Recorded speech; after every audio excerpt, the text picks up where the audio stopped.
जनता दरबारात आदिवासी विकास विभागाबाबत तीव्र नाराजी तर बोअरवेल बंदी असलेल्या गावांचे आमदार नितीन पवार यांच्याकडून कौतुक। कळवण सुरगाणा विधानसभा मतदारसंघाचे आमदार नितीन पवार यांनी प्रशासकीय इमारत कोल्हापूर फाटा येथे जनता दरबाराचे आयोजन दिनांक 7 ऑगस्ट रोजी केले होते।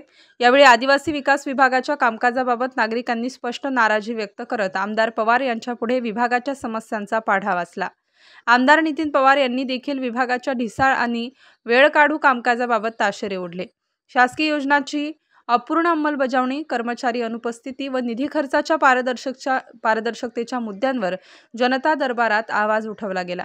दरम्यान बोअरवेल बंदी केलेल्या गावांनी पाण्याच्या पर्यायी उपाययोजना राबवल्याबद्दल आमदार नितीन पवार यांनी विशेष अभिनंदन केले असून अशा धोरणात्मक आणि शाश्वत निर्णयांची गरज गावपातळीवर असल्याचे नमूद केले आहे। तसेच सौर ऊर्जा प्रकल्पांमुळे वीज वापरात मोठ्या प्रमाणात बचत होत आहे, त्यामुळे घरगुती आणि शेती उपयोगासाठी सौर योजनेचा लाभ घेण्याचे आवाहन देखील नितीन पवार यांनी केले।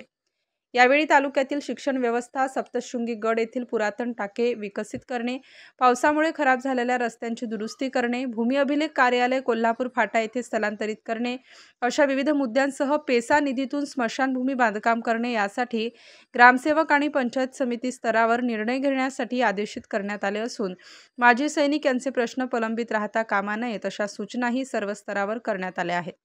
आमदार पवार यांनी यावेळी उपस्थित अधिकाऱ्यांना आदिवासी भागातील समस्या तात्काळ सोडवण्याच्या सूचना दिल्या असून जनतेच्या सहभागातूनच विकास शक्य असल्याचे म्हटले आहे। नाशिक स्टार न्यूजसाठी दीपक गांगुर्डे, कळवण।